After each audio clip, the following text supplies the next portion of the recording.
Illegal gun, ये तो पहले से ही शक था। सर मैं एक ऐसे आदमी को जानता हूँ जो उन सभी आदमियों को जानता है जो ऐसे इल्लीगल हथियारों में डील करते हैं। ठीक है, मिलो उससे और पता लगाओ कि ये गन किसने बेची और किसने खरीदी। सर फिर से उस बिल्डिंग में जाना पड़ेगा।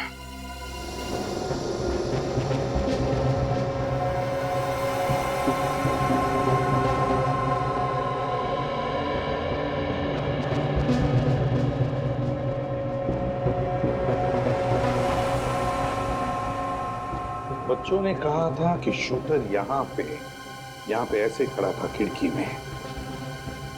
अब देखते रहे, जब पता चल जाएगा गोली कहाँ से चली थी, कहाँ से चली थी गोली।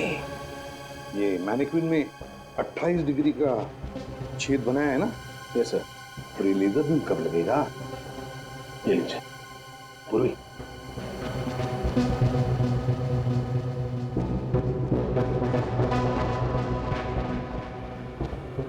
बहुत दूर है, कुछ दिख नहीं रहा है यहां से। एक मिनट देखते हैं।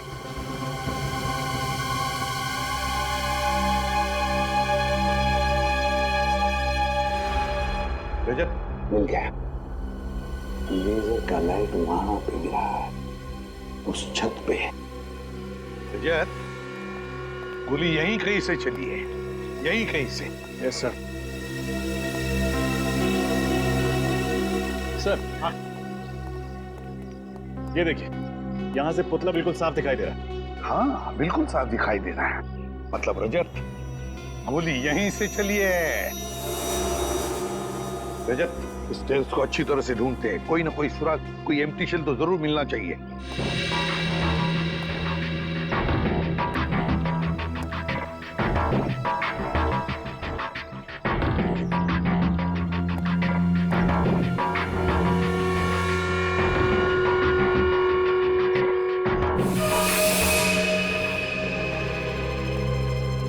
सर हाँ,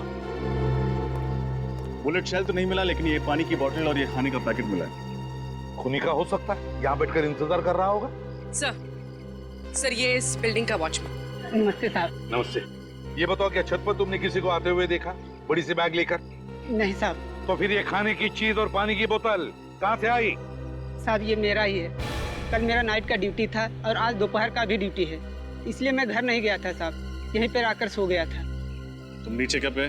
साहब यही कोई 10 मिनट पहले। मतलब कि सुबह से लेकर 10 मिनट पहले तक तुम छत पर ही थे? हाँ साहब। अच्छा, और तुमने किसी को भी छत पर आते हुए नहीं देखा? रजत, रजत कोई शक नहीं, गोली कमरे के अंदर से ही चली है। अच्छा सर, लेकिन आपको ऐसा क्यों लगता है? रजत सोचो जरा, अगर गोली बाहर से, मेरा मतलब है छत से चली होती, तो ये शूटर ऐसे गिरता, मेरा मतलब है सिर दरवाजे की तरफ होता और इसके पैर खिड़की की तरफ। लेकिन हमें ये कैसे मिला? इसके पैर थे दरवाजे की तरफ और सिर था खिड़की की तरफ। मतलब है गोली कमरे के अंदर से ही चली है। यस सर, तभी तो घर के अंदर कोई बुलेट नहीं मिली। गोली उसके सीने में लगी, उसकी पीठ से निकली, खिड़की से बाहर चली गई। एग्जैक्टली। शायद किसी वजह से ये ऐसे मुड़ा होगा और बस उसी वक्त गोली चली। सर जब हम इस फ्लैट में आए तो दरवाजा अंदर से बंद था। सर अगर गोली अंदर से चली है तो फिर चली कहाँ से? वही तो, ये खूनी छुपा कहाँ होगा, छुपा कहाँ होगा? रजत, काम करो, तो इस मैनिक्विन को घुमाओ, ऐसे घुमाओ उल्टा। सर पता चल जाएगा गोली चली कहाँ से थी और खूनी छुपा कहाँ था। अब ये जो तुम्हारा लेजर का बीम है वो छोड़ो उसमें से।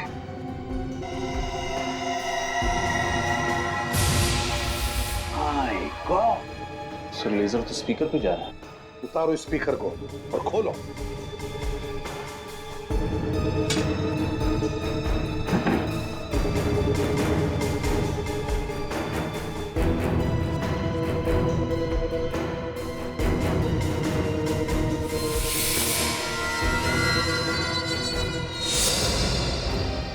सर इसमें तो गन है। हाँ रजत, गन के साथ साथ एक छोटा सा कैमरा भी, शूटर की हर हरकत पर नजर रखने के लिए। अच्छा, तो खूनी स्पीकर में छुप कर बैठा था।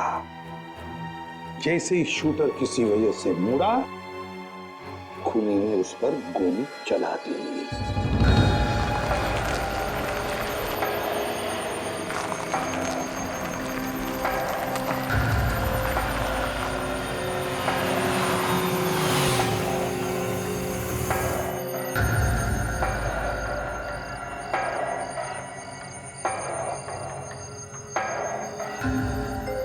इस महेश का पूरा नाम महेश गद्दार है। गद्दार कुछ भी गड़बड़ करे तो उड़ा देना से। आप फिक्र मत करो बॉस, मेरी नजर और मेरा निशाना दोनों महेश पे रहेगा।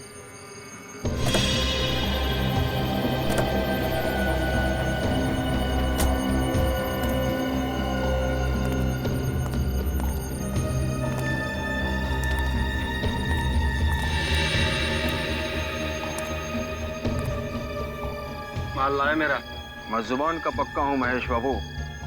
ताने मार रहा है। जरूरत पड़ी तो गोली भी मार सकता हूँ। मैंने भी हाथों में छुड़ियां नहीं पहनी, लेकिन गोलीबारी करने का मूड नहीं। चल माल दिखा। पहले पैसे दिखाओ। पैसे दिखा सर। अब क्या गिन के दिखाओ? उसकी जरूरत नहीं है। कम निकले तो बाद में हिसाब करने आता है मुझे।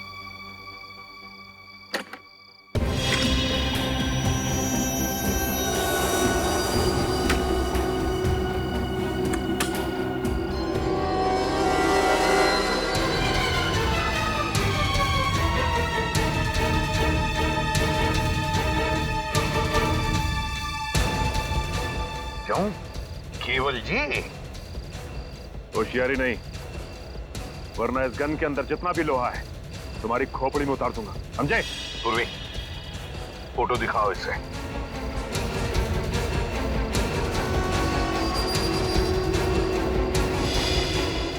कौन है ये?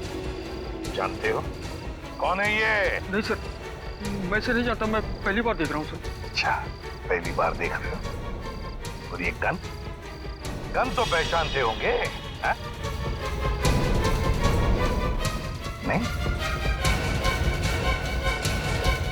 देख केवल, आखिरी बार पूछ रहा हूं मैं, कौन है ये?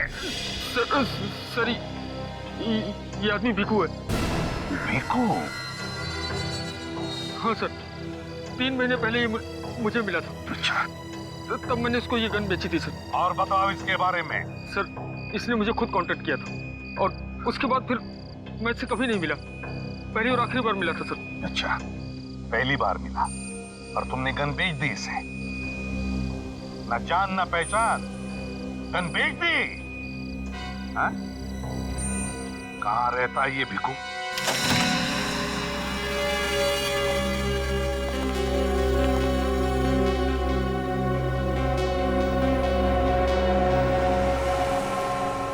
लगता है सर काफी माल कमाया इस भिकू ने। हाँ, पेशेवर खूनी जो था। एक काम करो, इस घर की अच्छी तरह से तलाशी लो, शायद कुछ मिल जाए जिससे पता चले वो किसे मारने आया था।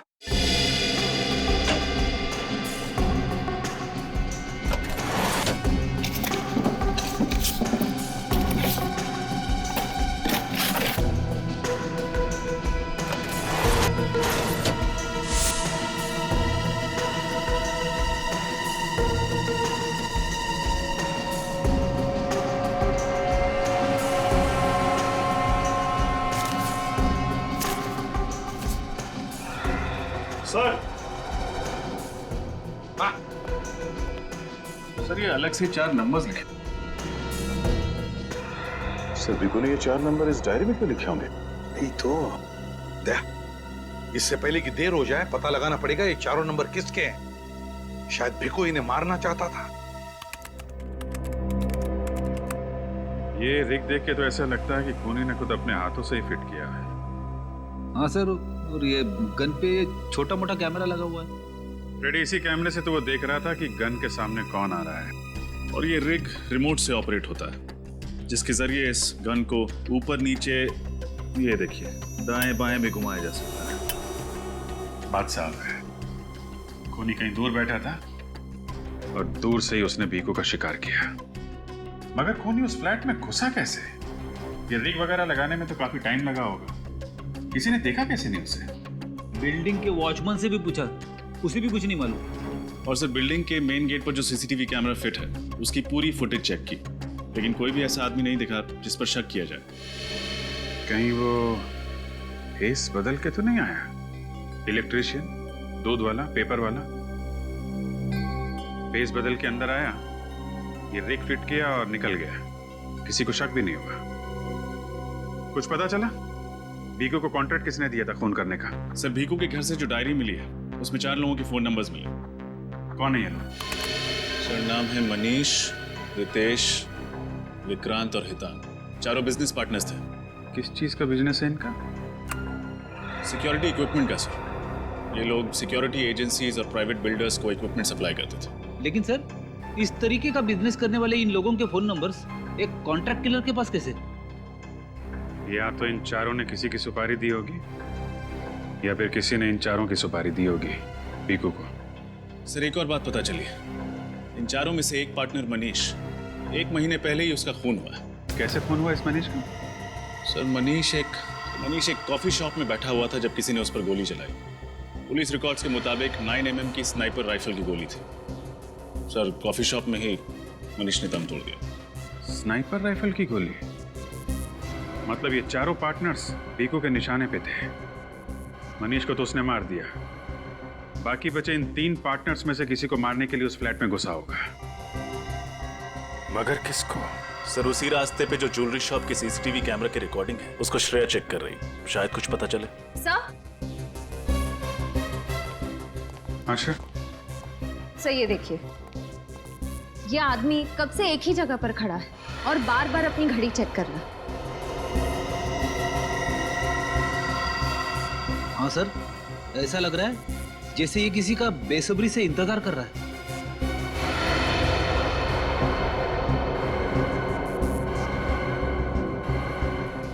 है कौन ये आदमी? जरा जूम करो।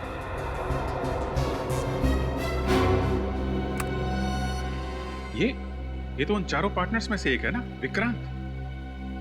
यस सर, मतलब मनीष के बाद भीकू का अगला शिकार विक्रांत था। नहीं रजत, मुझे नहीं लगता, क्योंकि विक्रांत काफी देर से वहां पे खड़ा था। अगर बीकू को विक्रांत को मारना होता, कब का मार दिया होता। यस सर, तो फिर शायद भीकू विक्रांत को नहीं बल्कि उस आदमी को मारना चाहता हो जिसका इंतजार विक्रांत कर रहा था। मगर सर, ये विक्रांत इंतजार किसका कर रहा था? वो भी पता चल जाएगा। सर टेप को फॉरवर्ड करो।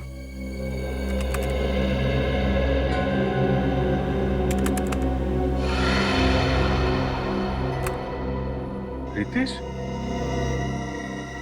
ये तो उन्हीं का पार्टनर है।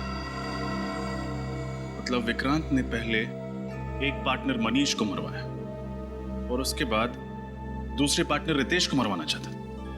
लेकिन सर इस सब के पीछे विक्रांत का मकसद क्या हो सकता है? अब ये तो विक्रांत ही बताएगा। पकड़ो इस विक्रांत को। हेलो, हाँ जसवंत, आज का ये प्रेजेंटेशन अब बहुत ज़रूरी है। अगर ये कॉन्ट्रैक्ट हाथ से निकल गया ना तो करोड़ों का नुकसान हो जाएगा।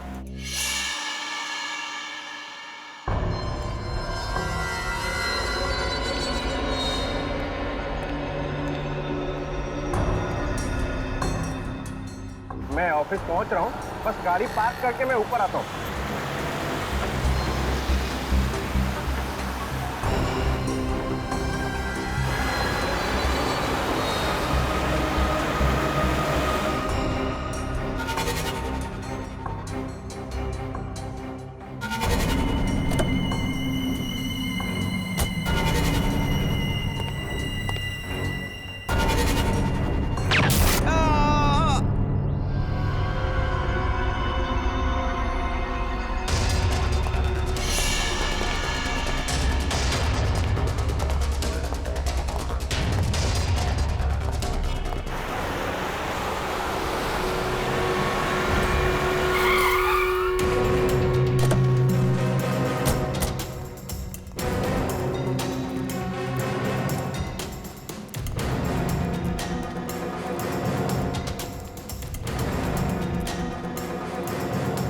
प्लीज आप लोग इस तरफ चलिए, प्लीज आइए आइए आइए, प्लीज हटिए हटिए, आइए इधर आइए प्लीज, आइए। चलिए सब एक साइड प्लीज।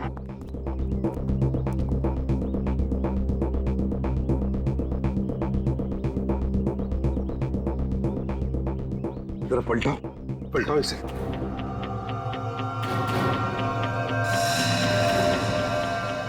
इसकी छाती पे गोली मारी गई है। हाँ सचिन, इस विक्रांत को भी वहीं पर गोली मारी है जैसे मनीष को मारी थी।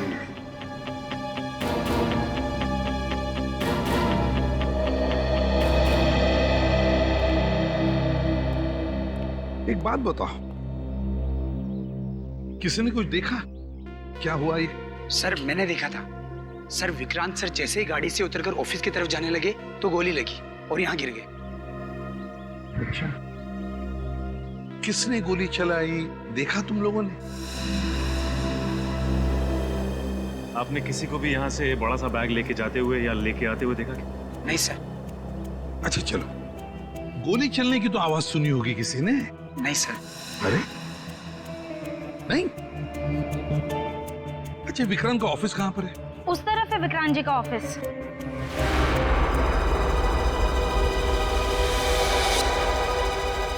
सचिन, गोली तो यहीं से चली है, बिल्डिंग में से ही। मगर बिल्डिंग की खिड़कियां तो बंद है, तो जरूर गोली छत से चली है, छत से। लगता है उसी आदमी का काम है, उसी खूनी का जिसने मनीष को मारा है। छत से गोली चली है। एक काम करो, छत पे जाकर देखो, देखो कुछ मिलता है क्या।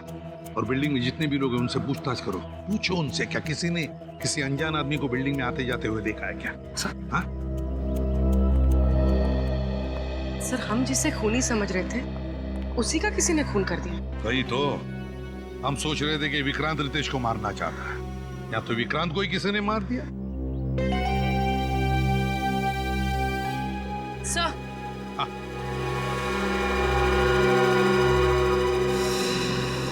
सर ये देखिए, ये फोन शायद इस विक्रांत का है। देखो, इसने आखिरी बार किससे बात की थी? हाँ सर। सर, इसने आखिरी बार किसी जसवंत से बात की थी। जसवंत? जसवंत तो विक्रांत का मैनेजर है। ये क्या हो रहा है सर? इन चारों पार्टनर्स के एक के बाद एक खून हो रहा है।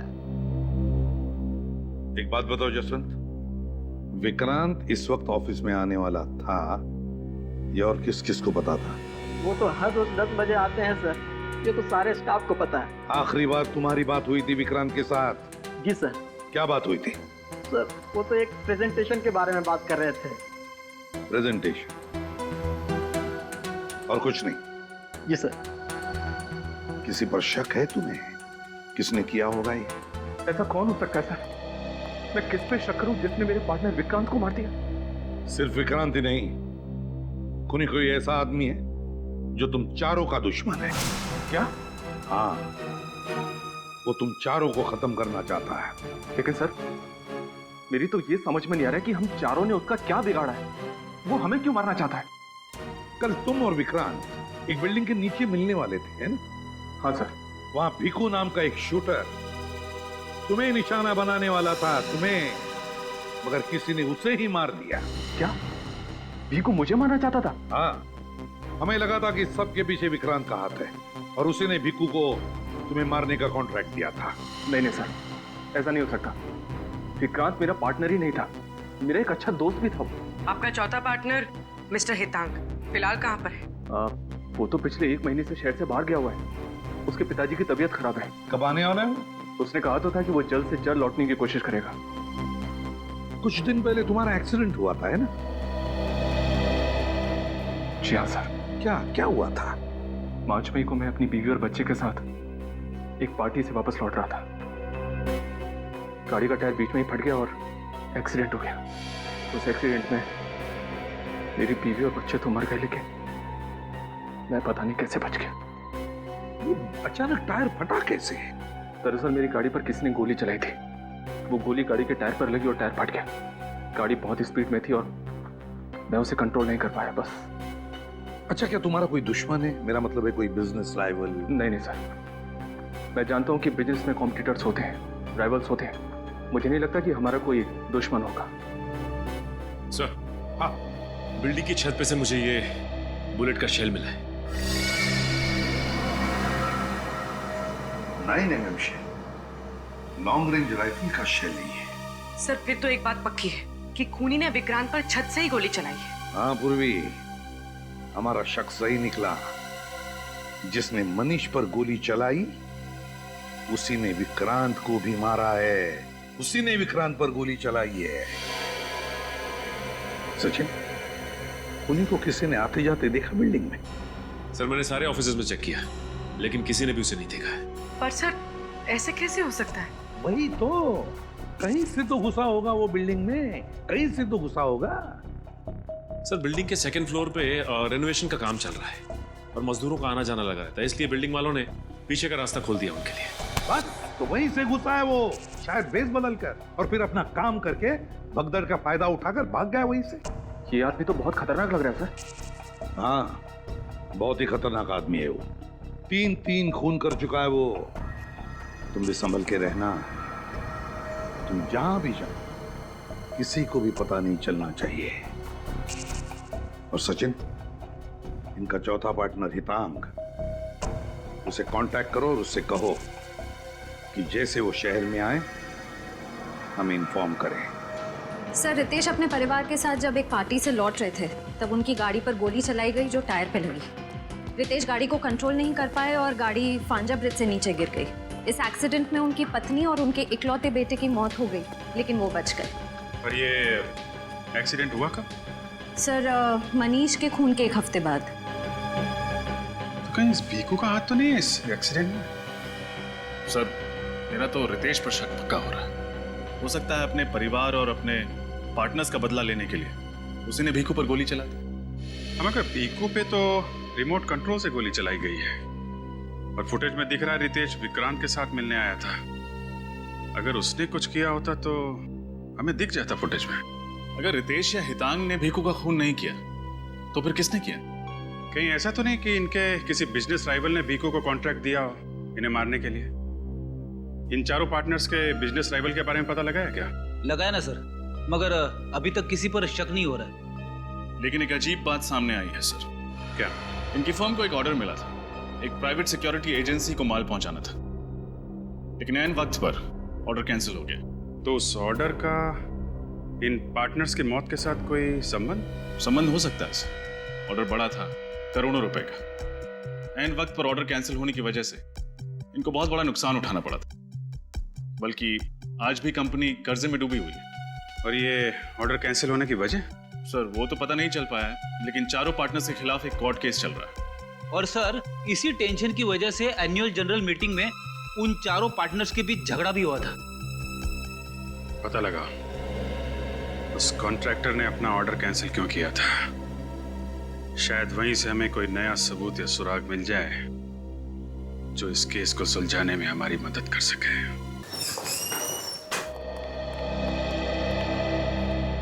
सीआईडी, आपसे कुछ सवाल पूछने। सवाल? कैसे सवाल? रेडियन सिक्योरिटी इक्विपमेंट के 4 पार्टनर्स मनीष, हितांग, रितेश और विक्रांत तो आप जानते हैं? जी हाँ, वो हमारी सिक्योरिटी कंपनी के सबसे बड़े सप्लायर हैं। तो फिर उनका एक बड़ा ऑर्डर लास्ट मोमेंट पर कैंसिल क्यों किया आपने? इसलिए कर दिया कि उनके क्वालिटीज एकदम घटिया और दाम एकदम ऊंचे थे। आपकी एजेंसी ने उनकी कंपनी के खिलाफ कानूनी कार्रवाई भी शुरू कर दी थी। वो क्यों? और मैं क्या करता? देखिए, शहर के वीवीआईपीज, बड़े बड़े सेलिब्रिटीज हमारे क्लाइंट हैं।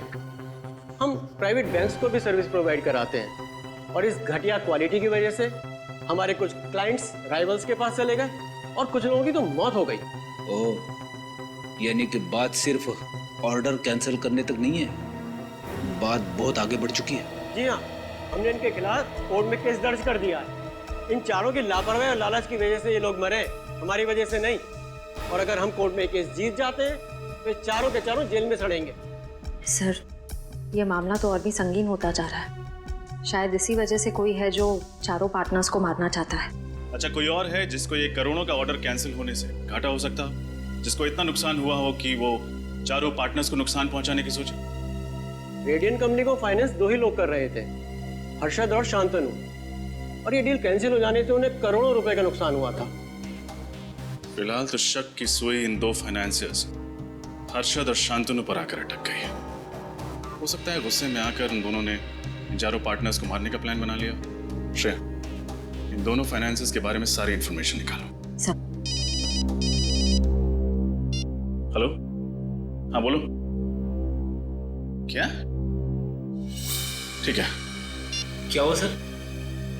चौथा पार्टनर हितांग शहर में वापस आ गया है और उसने एयरपोर्ट के पास एक होटल में चेक इन किया है। इससे पहले कि वो शातिर खूनी उस पर जानलेवा हमला करे, उसको रोकना होगा।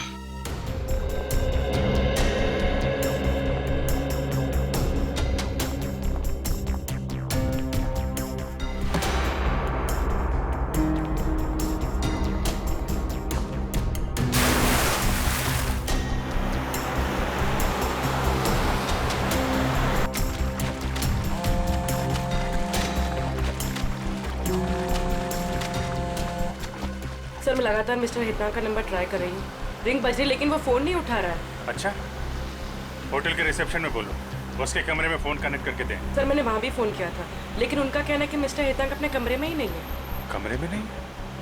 किसी मुसीबत में तो नहीं है? कोई अनहोनी हो जाए उसके पहले हमें वहाँ पहुँचना पड़ेगा।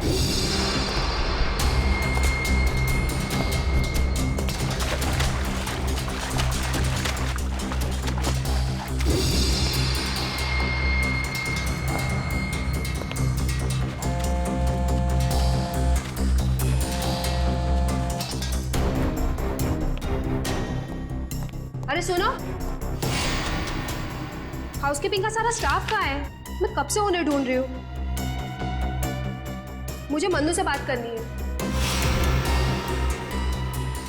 मैं तुमसे बात कर रही हूँ।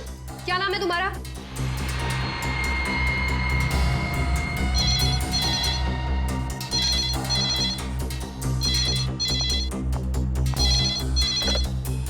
हाँ सर। जी, मैंने उनको पर्सनली अटेंड किया था। ठीक है सर, मैं अभी आपके कैबिन में आती हूँ। सुनो, मन्नू मिले ना तो उसको कहना मुझसे आके मिले। मैं एक मैनेजर से मिलके आती हूँ। वो जो दोनों फाइनेंसर्स थे हर्षद और शांतनु, उनके बारे में क्या पता चला? सर दोनों पार्टनर्स बिजनेस के सिलसिले में पिछले 1 महीने से विदेश में हैं सर। सर अगर दोनों 1 महीने से विदेश में हैं, तो फिर इन पार्टनर से फोन कौन कर रहा है?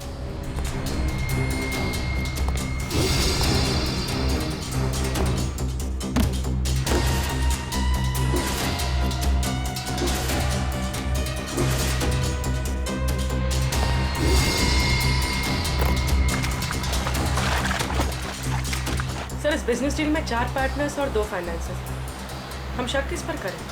उस पर जिसे हम अब तक नजरअंदाज करते आए हैं।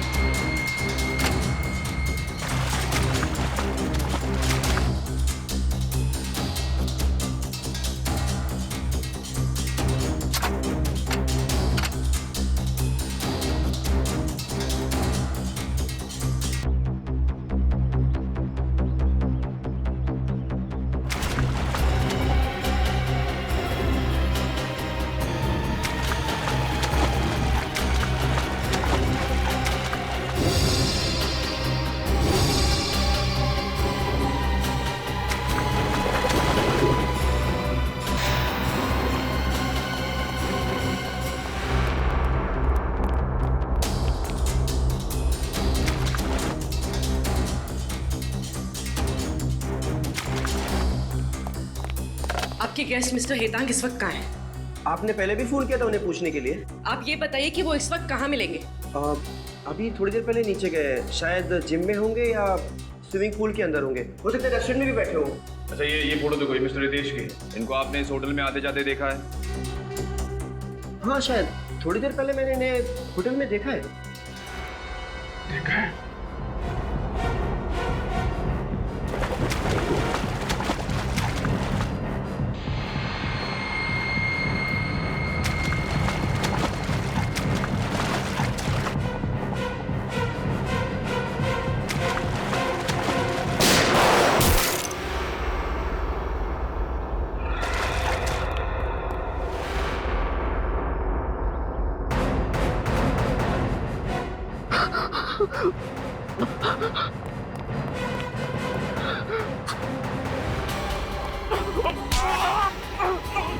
नहीं छोड़ूंगा मैं तुम्हें, नहीं छोड़ूंगा। अभी भी जान बाकी है।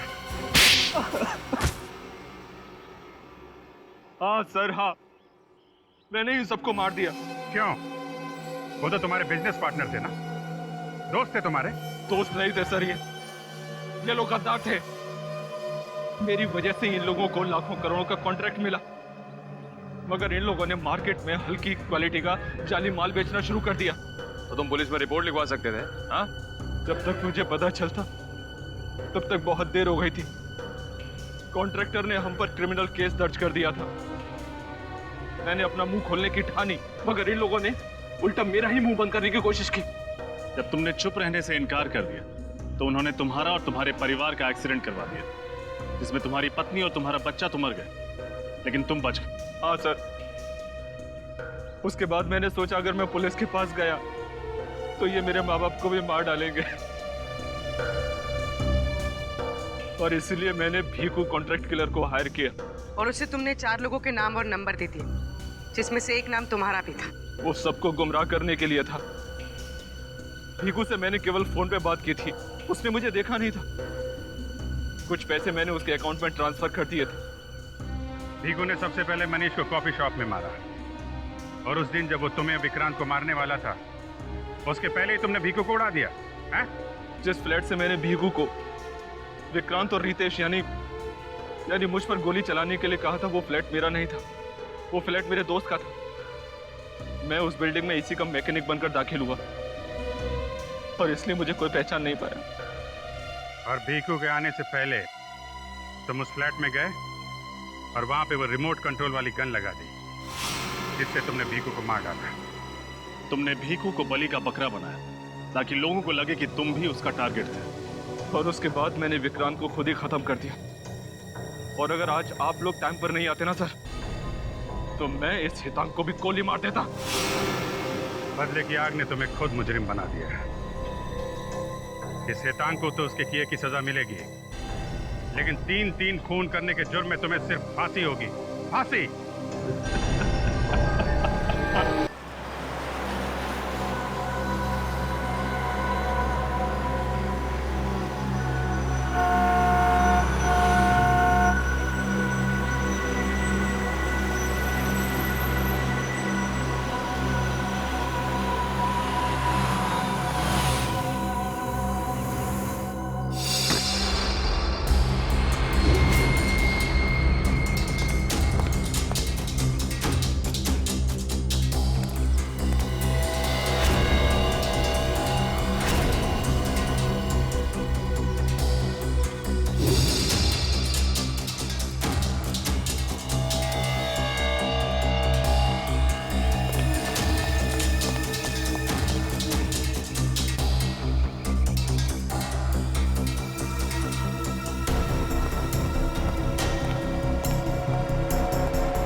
आपको 6th फ्लोर जाना है, कुसुम आंटी के यहाँ। आपको मैंने पहले यहाँ कभी देखा नहीं है।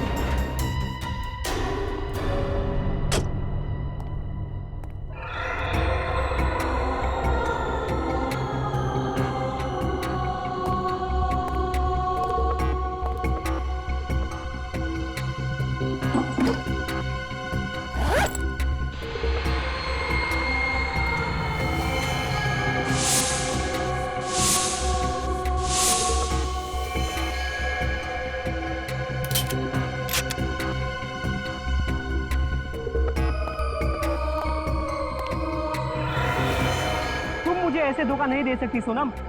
प्यार किया मैंने तुमसे, परिवार को छोड़ा है मैंने तुम्हारे लिए। मैं मजबूर हूँ नवीन, प्लीज मुझे समझो। क्या समझूं?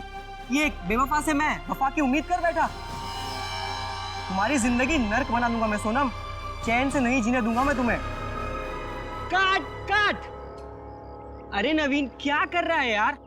कोई अपनी महबूबा से इस तरह गुस्से में बात करता है क्या? उसने मुझे धोखा दिया है तो गुस्सा तो आएगा ना? आएगा, पर गुस्से के भी टाइप्स होते हैं ना यार। तू उससे प्यार करता है, तुझे दर्द हुआ है, पर तेरे गुस्से में भी वो प्यार दिखना चाहिए, तेरे आंखों में वो नमी दिखनी चाहिए। यार तुझे बड़ा एक्सपीरियंस है, तू क्यों नहीं कर देता आके? देख नवीन, ताने मत मार, मैं डायरेक्टर हूँ, तो फिर एक्टर भी बन जा। देख तू ना मुझसे भी। यार बस करो, यहाँ पर काम करने आओ या झगड़ा करने आयो? देख मैं तो मेरा काम ही कर रहा हूँ, ये नवीन है जो टेढ़ी मेढ़ी बातें कर रहा है। लगता है पैकअप होने वाला है यार। अगर तू मुझे इतने सालों बाद एक्टिंग सिखाएगा तो मुझे बुरा नहीं लगेगा क्या? ए राहुल, अरे इधर आओ। क्या हुआ यार? ये देख।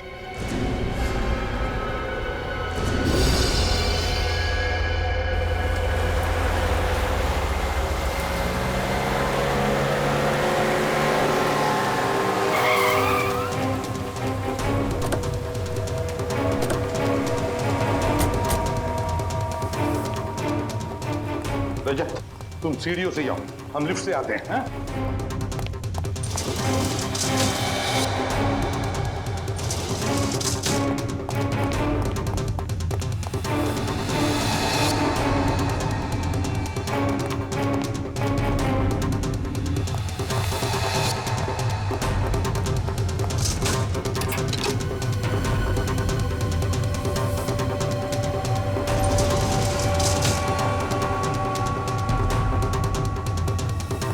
सर दरवाजा तो बंद है। खोलो, ट्राई करो। रजत खोलो जरा, और होशियारी से, अंदर पता नहीं चलना चाहिए।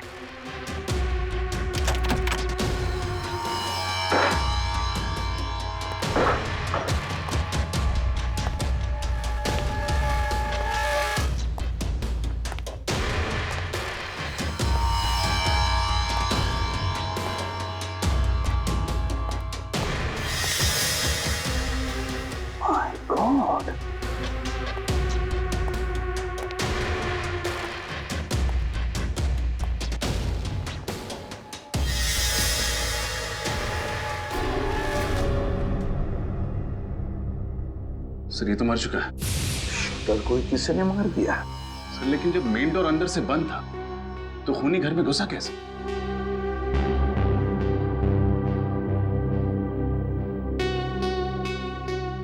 खूनी घर के अंदर नहीं, घर के बाहर था। जैसे इसने अपने शिकार पर निशाना लगाया होगा, खूनी ने इस पर निशाना लगाया और गोली चला दी। इसे जरा पलटो इसे।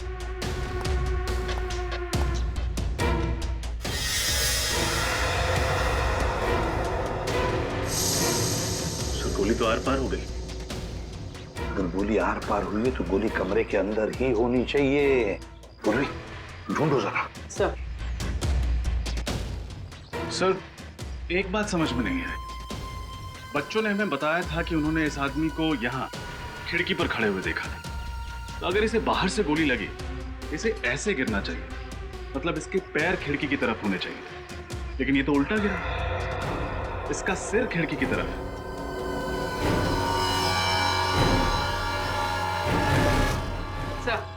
सर बुलेट कहीं नहीं मिली। अच्छा, कमरे के अंदर बुलेट नहीं मिली, ये आदमी उल्टा पड़ा है। समझ में नहीं आता ये सारा चक्कर है क्या? सर इसकी जेब में ये 2 बुलेट और कुछ पैसे मिले। कोई आईडी वगैरह, कोई नाम पता नहीं मिला। ऐसा आदमी अपनी जान पहचान लेकर थोड़ी घूमेगा रजत। पर सर यहाँ ये मारने कैसे आया होगा? यहाँ खड़े होके इसी बिल्डिंग के किसी आदमी को तो मारेगा नहीं। जरूर किसी ऐसे आदमी को मारने आया होगा जो सामने रास्ते पे खड़ा हो, या फिर वहां आने वाला होगा। रजय, आते वक्त देखा था मैंने, इस बिल्डिंग के कंपाउंड के बाहर एक ज्वेलरी शॉप है, और ज्वेलरी शॉप के बाहर सीसीटीवी कैमरा लगा हुआ है। CCTV camera. पूर्वी, उस सीसीटीवी कैमरा का फुटेज लेकर आओ और बिल्डिंग के वॉचमैन को भी ऊपर भेज दो। सर। क्या सोच रहे हो रे? तो सामने इतनी सारी बिल्डिंग्स हैं, इतने सारे फ्लैट्स हैं, हमें पता कैसे चलेगा कि गोली कहां से चलाई गई? पता चल सकता है राजा, जिस एंगल से गोली इस आदमी के शरीर में घुसी है उस एंगल से पता चलेगा कि गोली चली कहां से है, गोली चली कहां से है। बॉडी को फॉरेंसिक लैब भेज दो, सब पता चल जाएगा।